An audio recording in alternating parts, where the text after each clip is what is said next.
Welcome everyone to Dead Talk Live. I'm your host Viz from Walking Dead Now. I want to welcome all of our viewers tonight, new and regular. If you are joining us for the first time and want more information about our show, please visit us on the web at deadtalklive.com. And as always, please visit our YouTube channel, which is called Walking Dead Now.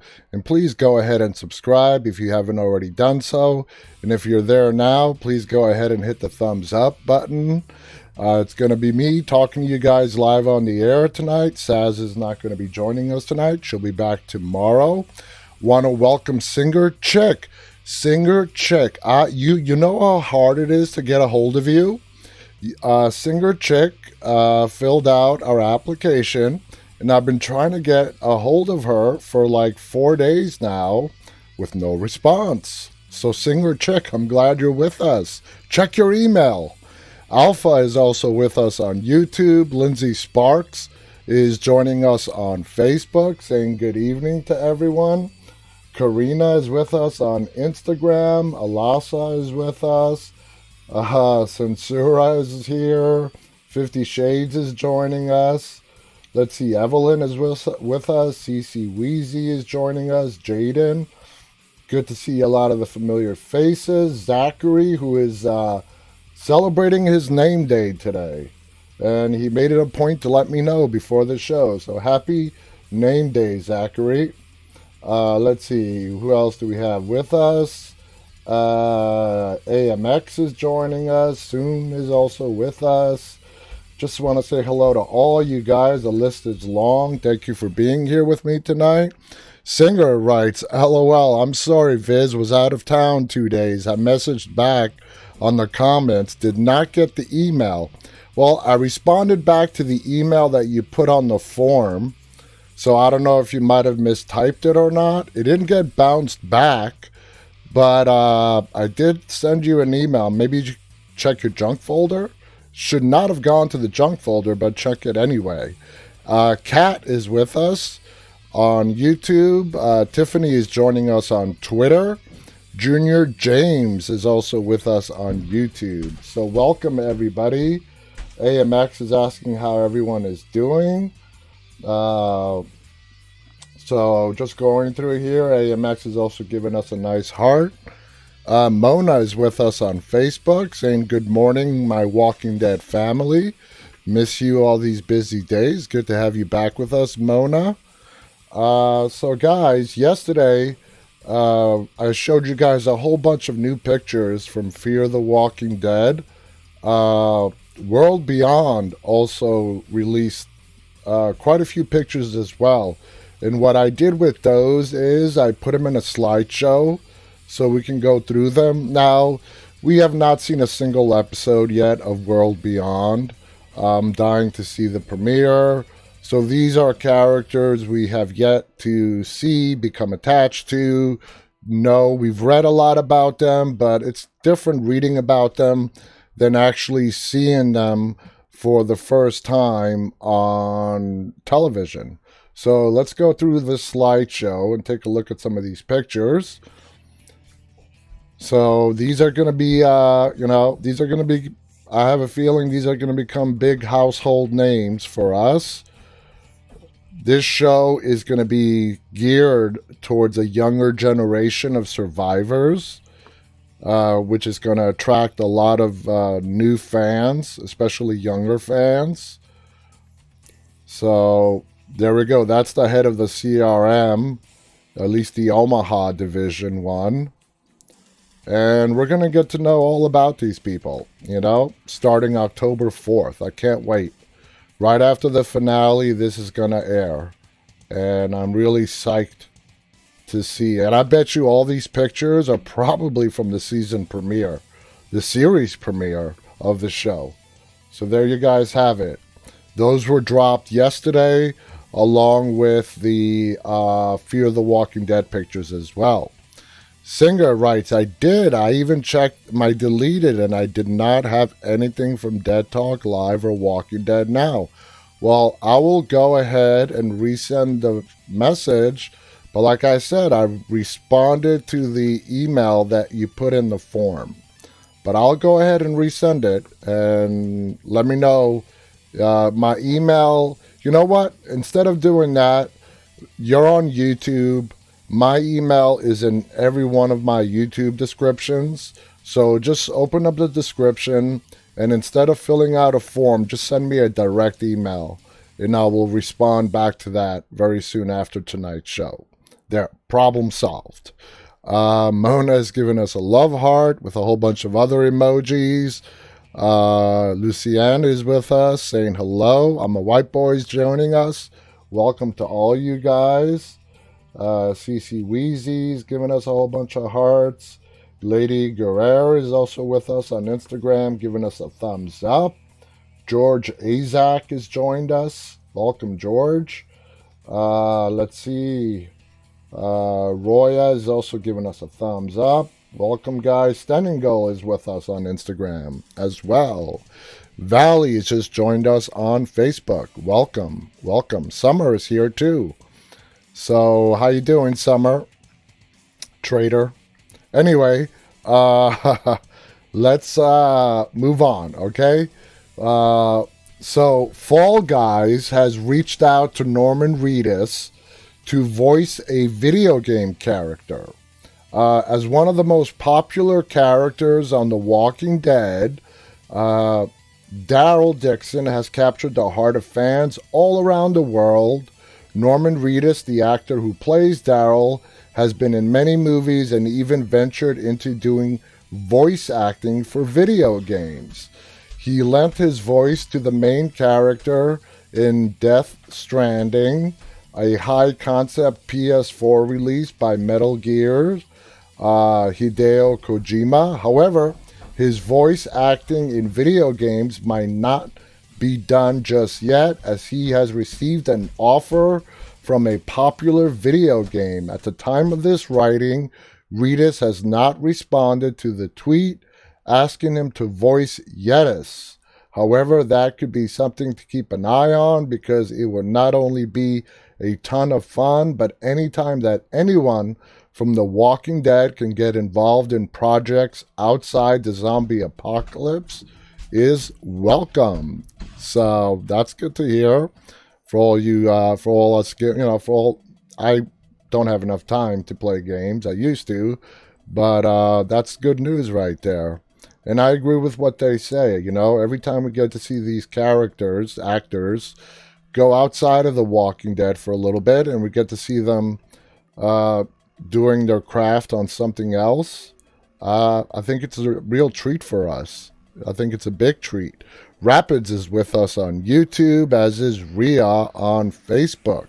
Minor is also with us on YouTube as well. So let's see. Now, Michael Rooker, Merle from The Walking Dead, I did not know this, but he has been recovering from the coronavirus. He caught COVID, and it's been quite a battle. That's his quote. Now, the article goes on to say that the Walking Dead star took to Instagram to share his new negative test results and discussed how he has finally recovered from the virus. Well, the day is here. This is day 04, the month 09 of the year of our Lord 2020. Great news has surfaced on this day, he started. The news is, yo all Rooker fans, if you ain't all figured it out by now why I've been isolating in this crazy, awesome Airstream of mine, let me y'all help you out by saying I've been fighting off COVID-19. The Merle Dixon actor continued, and I have to let y'all know it has been quite a battle, and as in any war, all is fair. And in the middle of this epic battle, I've come to the conclusion that there ain't a whole heck of a lot one can do externally to fight off COVID-19 once it has gotten into your body/immune system.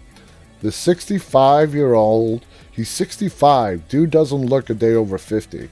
The 65-year-old went on to say that the real battle takes place internally and said he's decided not to use extra medicines or supplements. I felt that if my immune system was not already prepared for this battle, loading up with all that extra stuff would only do me damage, as kidneys and liver would have been gravely stressed. He's absolutely correct about that. We happily announced how he has finally won the war after suffering from the virus for a while. So that's great news. I love Michael Rooker. We all loved him as Merle, even though he was a bad dude trying to redeem himself. He played him brilliantly. He did an amazing job as Merle, and I am very happy to hear that he has beat COVID back and he's on the road to a full recovery. So let's see what you guys are saying. CC writes, COVID is no joke. No, it is not. Fabricia is giving us a smiley love face, as is Koran. Evelyn is giving us a love heart. Fabian is giving us a thumbs up. AMX writes, just me, or are the hearts on IG going to the top of the screen since we did that happen? Or am I dumb? No. As far as I can tell, you guys know how much I love those floating hearts. They're going up the same distance. Hosini's giving us a wave on Instagram as well. Valerla is with us on Facebook. Welcome. Let's see. Tiffany says full recovery and applauding. Yes, that is very good news. Very good news. Sarah Louise on Facebook writes, hi Viz and team. Hello Sarah, thank you for being with us. Tiffany also writes, oh wow, I had no idea that Michael Rooker was battling COVID. Anyway, I'm glad to hear that he's on the mend and that he has beaten this thing back. So, 10 things you did not know about Alex on Fear the Walking Dead. And all you Fear the Walking Dead fans out there are asking yourselves right now, well, who the hell is Alex? Alex is the character from the Fear the Walking Dead webisode, Flight 462, and has actually appeared on the show itself, Fear the Walking Dead, until the 5th episode of season number 2. She was a survivor of Flight 462 that crashed. And we saw the webisodes, and we saw what happens after the plane crash in season 2 of Fear the Walking Dead, when the Fear Gang is on the Abigail, the yacht. Anyway, the article goes on to say the character was originally going to be called Charlie. An article on thewalkingdead.com introduced the world to the cast of Flight 462. However, back then, the character of Alex was mentioned as Charlie for some reason. Even Alex's actress, Michelle Ang, seemed clueless about this previous name. I don't know where that came from, she said. We never hear her being referred to as Charlie on Flight 462, so maybe it was a placeholder, or maybe there was a story to implement to it. Michelle Ange didn't know she was auditioning for a Walking Dead series. While initially auditioning for the role of Alex, Michelle didn't have a clear idea of the project she was being a part of. For her auditions, she wasn't made to act in some sort of zombie world. Instead, she was to audition with dummy slides as an impatient woman in a train station who was getting agitated by a young boy. Main cast character with the least appearances.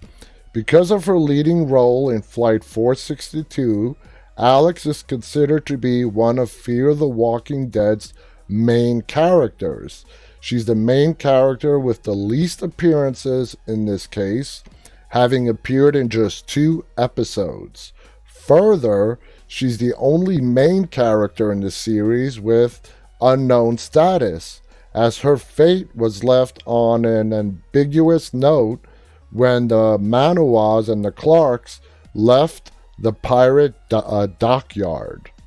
Next on the list, Michelle was nominated for an Emmy for her portrayal of Alex. New Zealand filmed and TV actress Michelle Ang was nominated for an Emmy Award in 2016 in the category of Outstanding Actress in a Short-Form Comedy or Drama Series. Her fate was uncertain in Flight 462, even though Alex was the main lead in Flight 462. The cast members were pretty uncertain about who would end up surviving the flight and then maybe bag a role in Fear the Walking Dead. Michelle compares her character's survival as winning the lottery. As she puts it, all the actors who shot Flight 462 were told there will be some survivors that will cross over, but who knows who it's going to be. So none of us knew even after we shot it and even when it started airing. Wow, they really delayed that one, letting them know. A deleted scene with Alicia. Alex's planned extended role in Fear the Walking Dead becomes more evident with a deleted scene in which she's supposed to be meeting with Alicia Clark. After their meeting, Alex was to help Alicia escape Connor's boat. Instead, the final cut showed Strand abandoning Alex and a dying Jake in the ocean. She's later rescued by Connor after Jake's death, which is revealed when she meets an imprisoned Travis aboard Connor's ship. Alex was her traveling companion, or the person she met on the flight. Connor was part of that pirate team that tried to take over the Abigail. Alex's actress once auditioned for Cho Chang. Michelle Ang has appeared in several films and shows over the years. She is also a nervous flyer and jokingly confessed that despite the character's scenes being set in the course of one flight, the actress is a nervous flyer in real life. I had a couple of days after filming that were quite a long flight. I was suddenly clocking everyone who went to the bathroom while we were up there. I'm a little bit of a nervous flyer, and I don't like turbulence much, but I've never been weary of sick people on a plane before now, she said in an interview. Another thing we don't know about the character, a foreseer for vague reasons. Since the start of Flight 462, Alex seems to be ahead of all the characters, as she senses the zombie virus outbreak way before the other characters. This can be understood from the overprotective role she adopts in saving her fellow passengers through the web series. She also seems to be going through PTSD as she boards the flight. Michelle was herself pretty perplexed on how Alex was such a foreseer, being ahead of everyone else, and Ange asked several doubts to the screenwriters, but even their answers didn't provide her with much clarity. Alex's backstory was likely left to be vague on purpose. The reason she got close to Jake. Alex is usually a quiet character who hardly bonds with any of the other passengers, barring Jake, and says that partly the connection was born out of guilt. Alex feels guilty for separating Jake from her mother in the crucial hours preceding the outbreak by taking her seat in the flight. Further, Ange feels Alex needed something to push her to survive, something that would function as her grand mission. This is why saving Jake in his final hours becomes a mission for Alex to feed her own survival mechanism. So there you guys have it. You got a whole lot more information than you bargained for especially from a web series on Fear the Walking Dead, on a character that we saw throughout Flight 462 of the Fear web series, and did crossover for 2 episodes on Fear itself in the 2nd season. Let's see what's going on. Peter is with us on Facebook saying Negan is the best. Cat writes, Singer, I missed the last 1.5 episodes. Hope is all is well. Singer writes, thanks, Cat. Just shopping for and then celebrating my 14-year-old daughter birthday early in the week. Oh, wish her a happy birthday from us. Raquel is with us on Facebook saying hello, Walking Dead family. Let's see. Driftwick is with us on YouTube as well, saying hello to everyone. And my Instagram feed keeps cutting in and out. CC Wheezy on Instagram writes, so what happened to Alex after she talked to Travis? We don't know. That's what they're saying. They left it unknown. They never addressed her character again. Sort of like Jim in season 1 of The Walking Dead, left by the tree. We knew he was bit. We knew he was going to turn. But exactly what his fate was, we have no idea. And the safe thing to assume in the zombie apocalypse, if your character is not seen or heard from again for a long, long time, and you were alive the last time we saw you, you are more than likely dead by now. As, you know, what's the right word? As dark as that sounds, there are no happy endings in the Walking Dead universe. Let's see. Let's see what else is going on. Philo is also with us on Instagram saying hello. 3Boss is waving at us. So, next thing we have on tap for you. This is no real shocker. But here are some reasons on why Walking Dead fans hated Andrea so much. I just want to go on record. I did not hate Andrea. I didn't love her. I did not hate her. I just thought the character made some really stupid decisions. Hats off to Laurie Holden, who played Andrea exactly as she was written to be played. So Laurie Holden did an amazing job playing Andrea. It's just the character of Andrea just left a lot of us really perplexed as to just some of the really what are you thinking decisions that she made, you know? Tiffany on Twitter writes, I concur. So let's hear what they have to say. Andrea didn't gain a ton of support from viewers during her 3-season stint on The Walking Dead. The character played by Laurie Holden was based on a key figure featured in the Walking Dead comic book series created by Robert Kirkman. Rather than follow her comic book character's arc and personality traits, the TV version of Andrea went in a completely other direction. In doing so, Andrea emerged as one of the most hated. There's that word again. I don't like the word hated, but they're writing it, not me. She emerged as one of the most hated characters in the minds of a large segment of fans. Holden made her Walking Dead debut in the show's 2nd episode called Guts. Andrea was one of the members of the small group of survivors that took in Lori and Carl Grimes before they reunited with Rick. Again, that's not completely accurate. They all met up on the highway, stranded in traffic.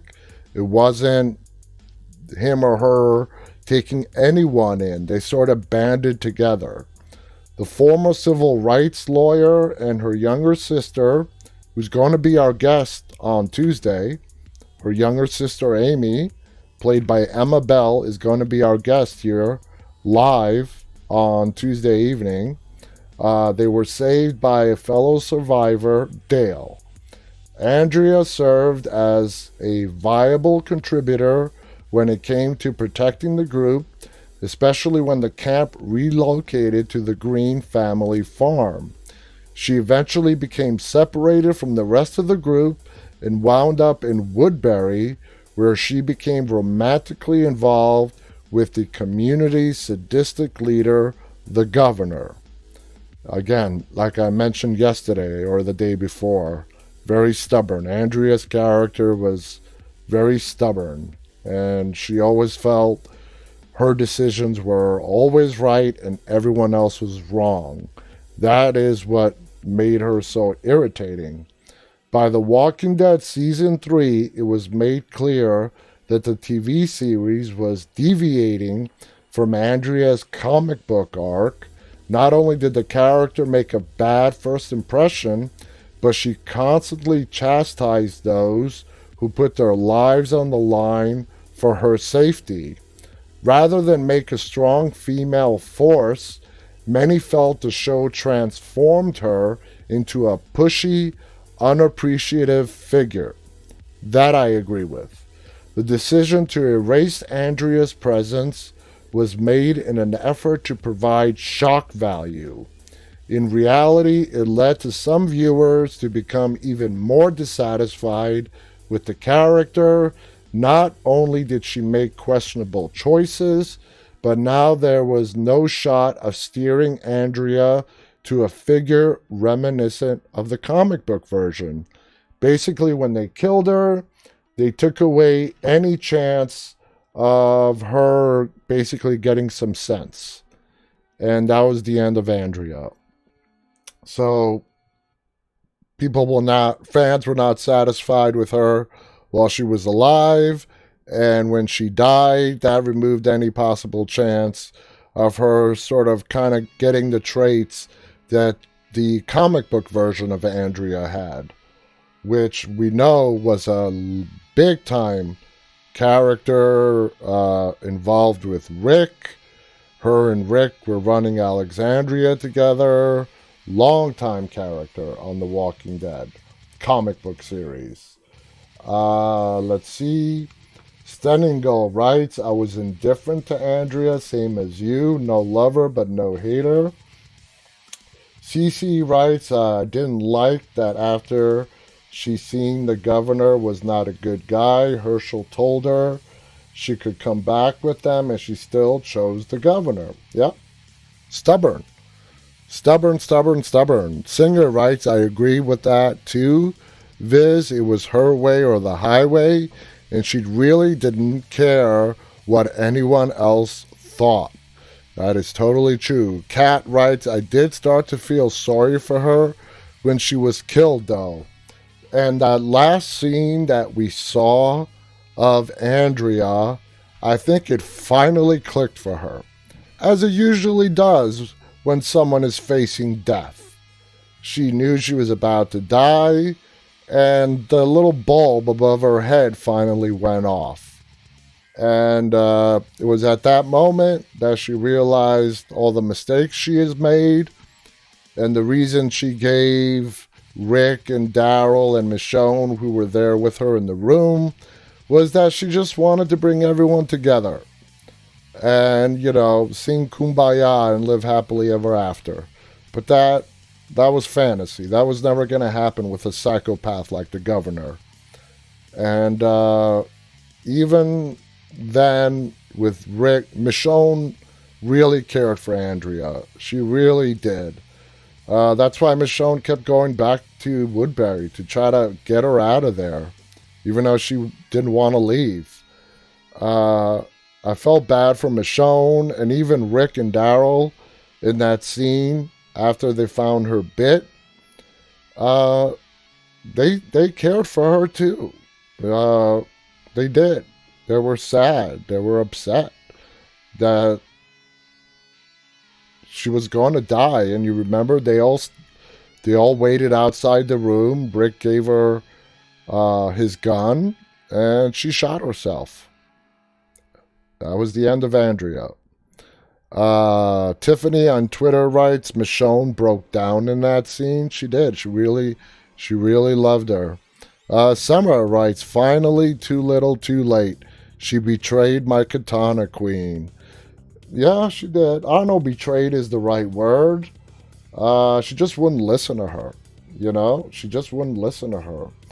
You got to give credit to Michonne, though. She saw right through the governor from the very beginning. She saw right through his whole act. And you got to give props to Michonne on that one. And Singer writes, yep, Summer, but Michonne still cared about her even when she chose to stay with the governor. She absolutely did.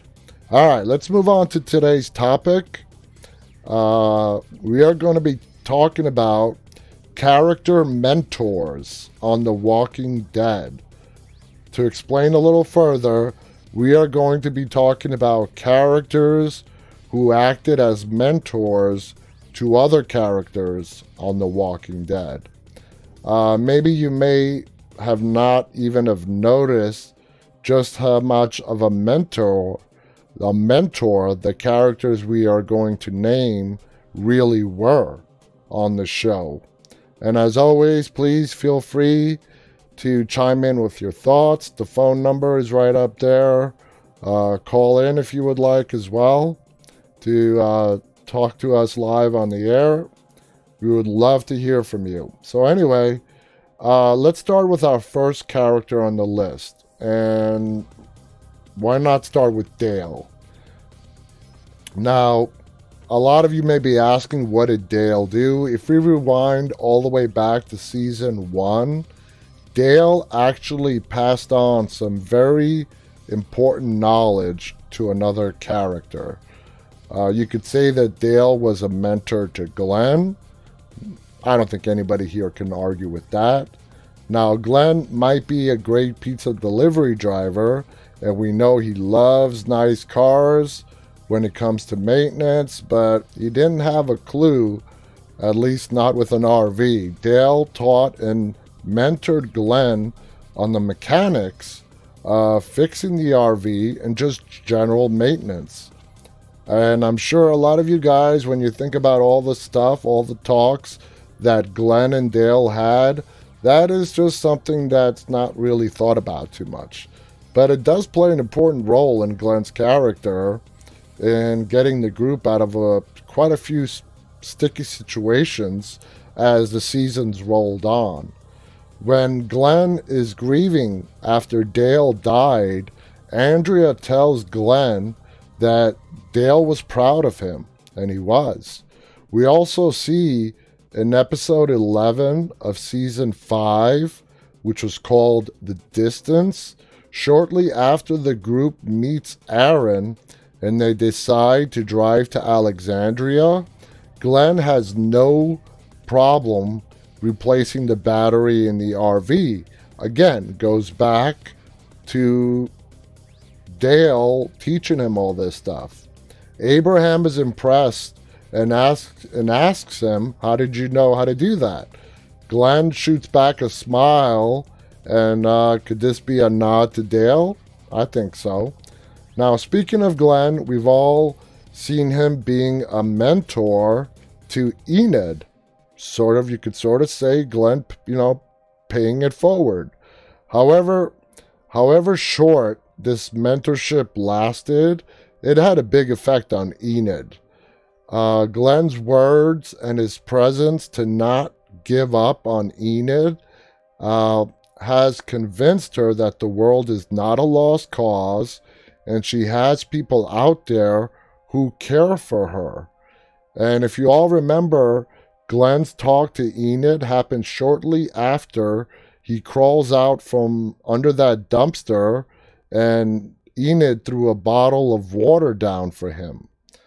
And this is what Glenn says to Enid to convince her to return to Alexandria with him. The quote, "The people you love, they made you who you are. They're still a part of you. If you stop being you, that last bit of them that's still around inside of who you are is gone." And that had a profound impact on Enid. Enid was running away, and she ran into Glenn, but she was running away, and it was Glenn that convinced her to come back. And when they come back, it's when they find Alexandria is surrounded by the Walkers, and they play a role, a pretty big role, especially Glenn, in helping fight back those Walkers when the Alexandrians decide to fight back. Anyway, moving on. Since this moment, the walls that Enid had built inside her started to crumble, and she got pretty close to Glenn, Maggie, and Carl. And just a reminder, even though it was Glenn that was the one that really reached and touched Enid in a way that nobody else in Alexandria could, Enid really developed a tremendously strong relationship with Maggie, especially after Glenn died. Was it her way of paying tribute to Glenn and helping Maggie out any way she could because she felt a responsibility and she saw Glenn as the person that saved her from the hopelessness that she felt? That's anyone's guess. Diane is with us on Facebook. Lindsay Sparks on Facebook writes, "Nope, I agree with you, Viz, about Dale being a mentor to Glenn." Tiffany on Twitter writes, "Beautiful scene in season 5. Gypsy Road is with us. Welcome, Gypsy. Kat goes on to say, "Without that talk, Enid would not be the same." Amir on YouTube writes, "What do you think about what they did to Carol's character? Carol has been on a roller coaster since when we first met her, and that roller coaster is not going to end. It's going to, except instead of going up and down, Carol's character roller coaster has a lot of twists, turns, and really never really returns into the same spot twice. That's what makes her such a magnificent character. Such a fascinating character. This season, the character-wise, has not been Carol's greatest. I think we can all agree on that. She has been reckless. She has been selfish. Yeah, she lost Henry. That broke her. She has lost a lot of other people too that have broken her, but she's always managed to find her way back. And she's always managed to keep the greater good of the group ahead of her own selfish needs. And in this past season, that's not over yet, season 10, that has sort of been pushed to the side. For the first time, we really see Carol thinking about no one but herself in the form of getting vengeance for what Alpha did to Henry. She didn't really care whose lives she put at risk. It was all about her vengeance. And even after Negan delivered her head, she was still not satisfied. She was like, "What the hell took you so long?" And she thought that once Alpha's head was on that pike, she would feel a big sense of relief and satisfaction. That never happened. Alpha still haunted her, as we know, in the form of her hallucinations that she had after she did get Alpha's head. So that's what I think about Carol's character. Carol is probably one of the most complex characters on The Walking Dead. without any doubt. Um, so let's see. Singer writes, "Oh wow, never thought of that, Viz. Great thought." Uh, let's see. Kat writes, "Tiffany, the balloons were used as Glenn's signal when they were leading the horde away from Alexandria, so it became symbolic to remind her of Glenn." You're absolutely correct. Castro on Instagram writes, "Carol is my hero." Also writes, "I love Daryl and Carol." I love Carol and Daryl as well. Keko is with us from Argentina, writing Argentina Walking. I love that. Business on Instagram writes, "Carol has and will continue to get stronger." I agree. Let's see what kind of a role Carol plays in this finale. I have no idea. It can really go either way because we know she has not come back to the Carol she was before Henry. She probably never will. I mean, just like when Sophia died, that forever changed her. When she had to kill Lizzie, that forever changed her. Same thing with Henry. So we always keep getting a new Carol. But the thing, like I said, I'm going to say it again, she has always put the group's need in front of her own. That's what's changed this season.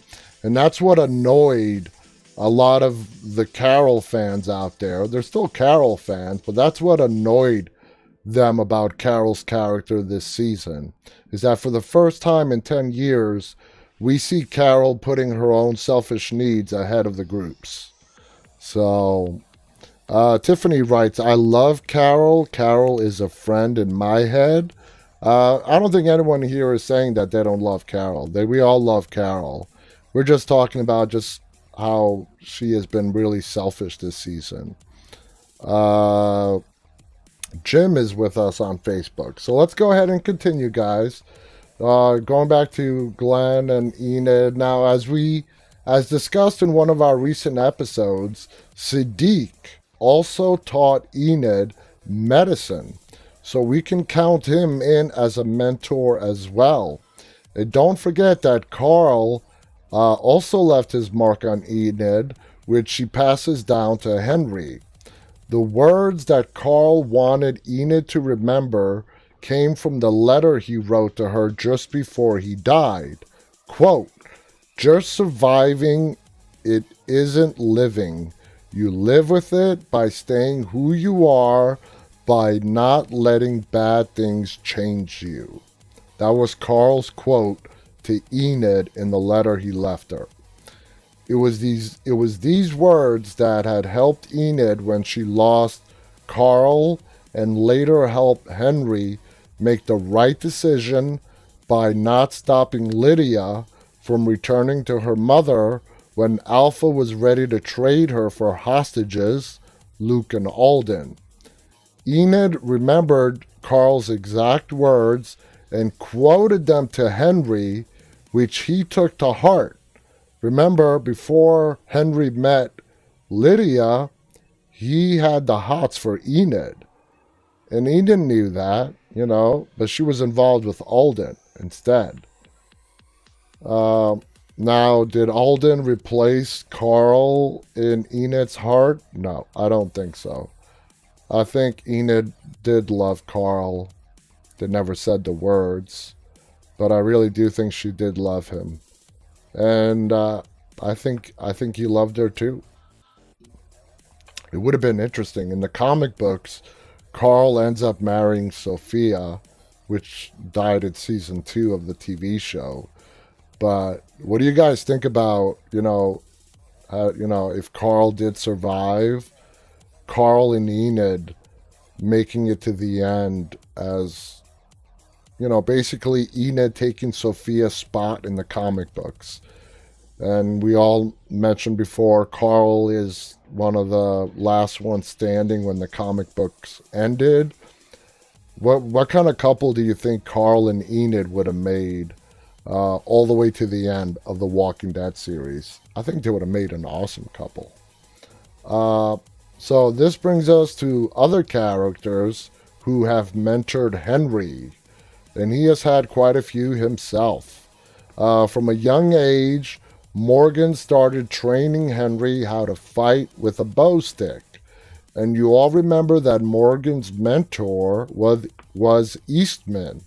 He taught Morgan how to use the bow stick and instilled the belief in him that all life is precious. Even though Morgan leaves the series after the Savior War, Henry keeps this skill as he grows up and even starts to pass it on to Lydia. You could also count Daryl as a mentor for Henry. While Daryl was reluctant to be the kind of mentor that Carol had asked him to be, he still succeeded in getting Henry's respect. And that was shown off when basically Henry and Lydia were locked up in the cells right next to each other. Henry was left there so they can try to get information about the Whisperers from Lydia. And after Henry realized what Daryl's plan was, he was initially pissed at him, if you guys remember. But in the end, he understood why he did it. And it sort of gave him a new respect for Daryl that maybe he did not have before. Lindsay on Facebook writes, I agree, awesome couple. Talking about Carl and Enid. Tiffany writes, oh, I remember. Business on Instagram writes, Daryl's going to be a great mentor. Uncle to Judith. Yeah, I agree.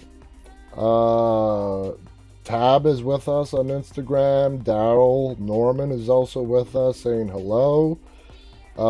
Business writes, would have loved Enid and Carl to survive. They'd have been awesome duo. They would have been a badass duo. Even though Enid was not the fighting type, I don't think she ever would have been. I think they complemented each other very well. I really do. A lot of Harumi's giving us a smiley love face and a lot of waves on Instagram. MILF Money 345 is also waving at us. Welcome all you guys on Instagram. So, had Henry not been killed off, let me look at the time. Yeah, had Henry not been killed off, I think there was room for him to grow under Daryl's wing. Would you agree or disagree with me on this? Basically, do you see Daryl and Henry bonding in a way where Daryl actually would have taken Henry under his wing a lot more and trained him like we saw Daryl sort of training Judith on how to be a tracker? Remember in one of the final episodes that we saw from season 10 when Daryl and Judith are patrolling outside of the woods around the hospital. Daryl didn't bring Judith on purpose with him. She followed him out there, and he wanted to bring her back, but she convinced him to let her stay. He was testing her. There was one scene where he asks her to go check out a tree where apparently someone fell up against, and he asked her, was it a walker or a human? And he was testing her, teaching her how to track. So do you guys see if Henry would have survived as Henry being that person receiving the mentorship from Daryl? I personally like Daryl and Judith better. I like Daryl mentoring Judith, especially now that Michonne is gone. Rick is gone, Michonne is gone. Judith really needs Daryl to continue her training, to her guidance growing up. I think Daryl is the perfect fit. Even though he was never a father, I think he would be a great stand-in dad for Judith. So let's see. Tab is, like I said, joining us. Daryl is from Brazil, giving us kisses. Business says I agree, Viz. Uh, Danlin is on Facebook from Malaysia. Welcome from Malaysia. Let me flip over to the YouTube side. Amir is with us on YouTube saying, I can't see them like that. I think with Henry, it would have been a lot more complicated. Yep. Singer also writes, oh, absolutely. Kat writes, I think Daryl could be a good mentor for Henry. But yes, I prefer Daryl and Judith. I wasn't a fan of Henry. Henry, I don't know what's the right word to describe Henry. He was kind of bullheaded. He was bullheaded even as a young kid. He was dead set on avenging his brother Benjamin. And he was a pretty stubborn kid. He was a pretty stubborn kid. And when we lost him as a teen, he'd only gotten even more stubborn and more set in his ways. Anyway, let's move on to Lydia. I think the fact that Lydia listens to Daryl, he's become a mentor to her as well. Now, we've talked about Daryl and Judith. Judith does see Daryl as Uncle Judith sees Daryl as her Uncle Daryl, and it is obvious that she admires him when she asks him to teach her all the things that we just talked about. He starts teaching her how to track. Now, let's talk about the person that Daryl mentored in season 4, Beth. And a lot of us don't really think of Daryl actually mentoring Beth. It was more like a big brother, little sister type of relationship. Now, I know there are Daryl and Beth shippers out there and others who see them as siblings or friends. But do you think that Daryl also acted as a mentor with Beth? I believe he does.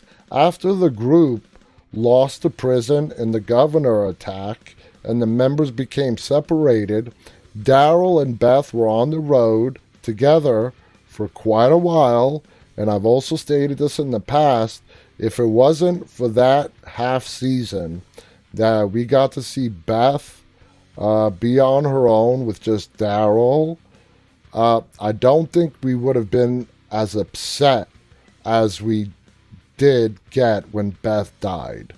It was that half season, in particular 1 or 2 episodes, where it was just Daryl and Beth that really, for the first time, endeared Beth to us. Before then, she was always sort of a background person. We saw her become kind of callous in the premiere, I believe, of season 4, which I believe is called 30 Days Without Incident, where she was dating a boy and Daryl comes in to tell her that he died, and she was just stone cold about it. She was like, okay. Didn't show much emotion. And it wasn't until the prison fell after the governor took it down that we got to see Beth and Daryl alone together. That is when Beth really became a fan favorite. And it took just a few episodes to really get her endeared into our hearts. During this time, not only did they develop a special bond, we were also able to see a different side of Daryl as he starts to open up to Beth. Daryl teaches Beth skills to survive and how to adapt in the world that they live in. He starts to teach her how to use the crossbow, how to kill a walker with a knife, and also how to track. By the time Beth was kidnapped and taken to the hospital in Atlanta, she had already been armed with the skills and the strength that Daryl passed on to her. Now, who would have known it would be a very stupid decision that she makes that gets her killed? had she not made that emotional, decision to kill Dawn. It was just completely stupid. It was completely emotional. She wasn't thinking. All she had to do was walk on over to Rick, Daryl, and the group and leave, and she would have been fine. But no, she had to stab Dawn.